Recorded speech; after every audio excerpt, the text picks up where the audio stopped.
Sometimes life feels like a board game you didn't agree to play. Everyone's making side deals, changing rules, and acting like you're the one who's wrong when you can't keep up. You choose to play along because you don't want to be left out, but it just leaves you frustrated and exhausted. In this episode, I'm going to talk about why you don't have to play the game, what happens when you step away from other people's rules, and how to find people who are quietly sitting at those tables that actually don't want to play either.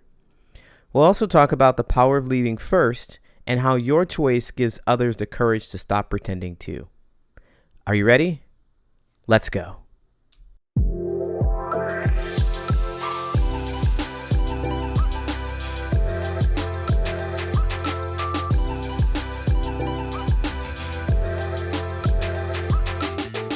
Hey, what's going on? My name is Coach Lee Hopkins. My pronouns are he, him, his, and you're listening to the Patterns of Possibility podcast, the podcast for late identified autistic adults who want real relationships without fake masks. Let's talk connection, clarity, and showing up as your authentic self. The name of the game is socializing. It's socializing, and it's a real struggle when you absolutely are confused about what to say, when to say it, and how to say it. And then the rules keep changing wherever you go, depending on who you talk to, depending on what you talk about. It's super confusing. I get it. You don't know what's appropriate to say at work. You don't know how appropriate it is to talk about your deepest feelings. You don't know when to open up to other people because you've been wronged, or you've been told that you've been wronged, or you've been dismissed, and no one's sitting you down and explaining it to you. No one's saying, hey, you said this one thing and I felt this certain way about it, and I'd like you not to say those things to me again. And even if they did, you might not even understand that either. So here's what I'd like to do. Here's what I personally like to do to help me stop playing their game. And their game is trying to say the right thing so that they will feel good. Stop playing that game. First thing I want to do is recognize that most people aren't going to do what I'm sharing with you today, but it has profoundly changed my life and the way I interact with other people. I feel lighter, I feel freer, and I don't feel like I have to conform or do something that is not in my best interest or doesn't feel good to me. I don't want to play their game. So here are 5 dynamics that I've spotted that help you know that you're playing somebody else's game. The first one is the monopoly problem. And this one is the most common, I think, when the rules keep changing and you can't win. No matter what you do, no matter what you say, it's wrong. It does not get to the outcome that you were expecting. And so an example of this happens quite a bit in the workplace, where there are unspoken rules where maybe you're expected to network after work, or you're supposed to laugh at things that aren't funny, or you're supposed to go along to get along, or supposed to have lots of small talk. It's really frustrating, but that's what people do in the workplace. And you feel as if you have to do those things too.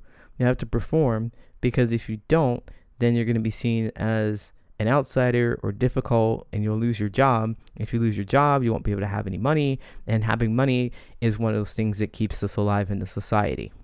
So you feel kind of stuck. You have to play. You have to do those things. The second dynamic that I've noticed is that 90% of the people will play along. So it's 90% of the people at the table who are playing this game, they don't like it either, but they'll play along because it feels safer for the same reason you are. So even if they don't like it, they're going to sit there and they're going to laugh at the jokes. They're going to do the networking. They're going to laugh at things that aren't funny, and you can't really tell if they enjoy it or not, but you just notice that everybody else is doing it. But I want you to know that there are many people who just don't like it as much as you don't. So this also shows up in family situations where a family will avoid hard conversations just to keep the peace. They don't want to talk about anything difficult. They don't want to talk about their weird uncle or the money problems or anything that's uncomfortable, because holy moly, we didn't have to talk about it. We then have to confront it. We then have to do something. And so noticing that is part of playing their game too. Noticing that you're playing their game. The third thing that I want you to notice is that other tables do exist to play these games at. Different games, when I say games, I mean socializing. So the connection doesn't require that you do those things. You have to know this. You have to know that there are other people out there who feel the same way you do and who want the same thing. Because if you don't notice this dynamic that there's somebody else who wants what you want, you're going to believe that this is the only option you have. And that's just not true. But you have to believe, you have to know without having that exact experience. There is something other than playing their game. So you can discover a book club, you can go to a support group, you can even do one-on-one friendships with other people. As long as you're honest, those kinds of things exist, that it exists out there. And so the knowingness of it helps you break out of playing their game. And then the fourth one is this lonely middle space. So you're on a journey, essentially. You're going to have to know that leaving the table or when you stop playing their game, it could feel really isolating. Because when you get up, the other 90% of the people who are playing the game aren't leaving with you. They're not. And you're going to have to walk away alone. And you're going to be like, where do I go? What do I do? How do I connect with people? How do I socialize? Maybe I'm doing something wrong. You're going to face all of that stuff. You're going to face thinking that, well, this is the best place to be socializing, and I'm going to try this again. And it's not, because you have to hide yourself. You will feel uncomfortable. You have to laugh at things. You have to perform in ways that you just don't want to perform. You have to recognize that leaving that table or not playing this game, not playing their game, you will feel loneliness. You will have to be by yourself for a bit so that you can understand more about what you're looking for. You have to work through all of those feelings of sitting at the table and the shame that might come about because you weren't able to fit in, quote, fit in. But it's a process of self-discovery. So know that that is a part of your journey if you're going to not play their game. Because these are all the things that keep you playing. If you don't acknowledge that you don't want to do this and that you don't want to play their game, if you acknowledge that you don't want to play their game, you realize that things are going to be lonely. And if the loneliness feels more terrifying to you than playing the game, then you're not going to leave the game. The fifth dynamic is when you actually do get up, when you actually stop playing the game, your choice to step away shows that other people can do it too. People might not run right after you, but it definitely gives them an example, a demonstration of what it's like to not play, not try to fit in, not try to follow the rules that they have set out and keep changing for you, not try to be someone that you're not. For example, like a coworker could later tell you, I'm so glad you said no to networking event because I've always hated them. They might say that to you and they may stop going themselves. It sets them on a journey to help them understand what they really want and if it really does benefit them. So with these five things to notice, these five dynamics to notice, the monopoly problem, when the rules keep changing, that 90% of the people at the table aren't going to get up when you do. They're going to play because they feel that they have no other choice. Believe that there are other people out there who want to understand you. That's the third one. And then the fourth one is it's going to be lonely for a moment. And then when you actually do get up to leave the table, it gives permission for others. So you do have an impact on other people there. So now that we have these five dynamics, what do we do with them? Well, now we're empowered to know that we are playing someone else's game, and how we feel about it is that we don't want to play anymore. We have a roadmap and understanding of what is next or what to expect from other people, because that's what keeps us kind of stuck. We're not sure about what the next step is. If I'm not playing this game, then what am I doing? And what I mean by playing this game again is that if I'm not socializing the way they want me to socialize or the way that I think most people are socializing, then what else can I do? Well, you can get out there. And I know, like, get out there. What do you mean get out there? That's so vague.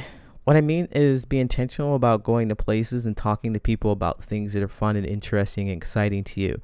Then based on their interactions or your interactions with them and how you feel about the relationship with them, then you decide whether or not you want to be closer to that person. And maybe you'll share more or maybe you'll share less, but then you continue doing that over and over again. Most people are sleepwalking when it comes to socializing. They're just hoping that somebody will just show up and have the same kind of skills and experiences, and they'll have the same kinds of hobbies that they do, the same kind of history that they do, but they don't. You have to be really intentional about that, because here's why we get stuck playing the game. Because we just think it's going to move us forward to the people and the things that we want without any effort from us. When you think about it, you grow up and you go to school, and those people, if you're making friends at school as an elementary student, you're making friends there. They're just because they're in proximity. And then when you're in high school, it's the same thing. They're in proximity. And then when you graduate from college, it's because they're in the same proximity. You're going to classes together. You do clubs together or whatever it is. You might just randomly meet somebody because you're in the same kind of college in the physical space. And then when you go to work, they're like more responsibilities come in and your life changes, and it seems like your whole life is now dedicated to 9 to 5, and there's no room to meet new people. It's only the people that you work with, and you feel stuck because all you're doing is doing what they tell you to do, showing up how they want you to show up. So instead, you have to be very intentional about doing something with that 5 to 9. Those hours outside of work where you're actually reaching out to people and talking to people about your excitement, whatever it is in your life that you want to share with other people, and you want them to share with you. You have to be intentional about going to those places. So to drive this home, not playing the game is not about rejecting people. It really isn't. It's about redirecting your energy to where you want to choose, where you feel comfortable spending it. You choose to spend it where the connection feels real to you. It feels like people get you. It feels like you don't have to perform. You don't have to be somebody else, and you're not going to get it wrong for being yourself. So when you walk away, you're not giving up. You're giving yourself the chance to be somebody in a space with people who want you there. The real you. That's why I created the Social Connection Summit that's happening September 24th and September 25th. If you haven't gotten your tickets yet, we already have 168 people registered for this event. It's all about being able to communicate clearly in these workspaces. It's also about finding those people who really care and support you in these workspaces as well. I get that it's hard, but there is information out there. There are ways that you cannot play their game. They can meet you halfway. That's why we also invited allies to come to this event. Allies and people who really understand or really want to understand how to connect authentically with their autistic and ADHD professionals who are working with them. Because I recognize that the game always seemed like one-sided, right? One-sided, where they made all the rules and you had to follow them.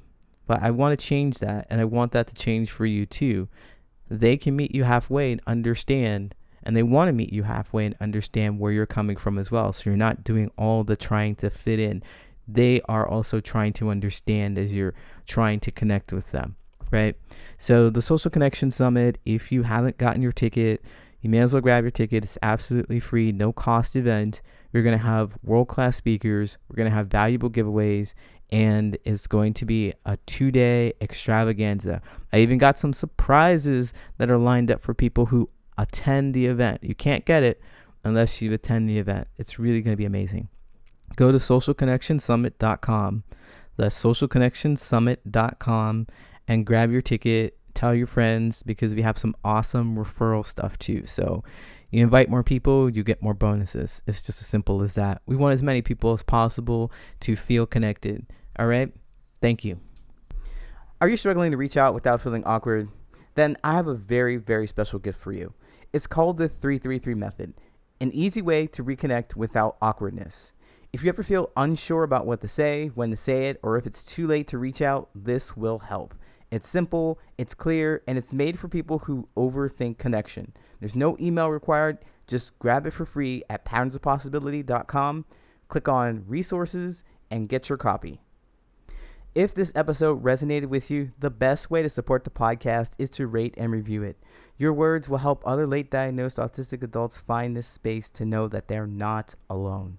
Just a few seconds from you can open up the door for someone else to feel seen. Hey, I appreciate you, and thanks for being here.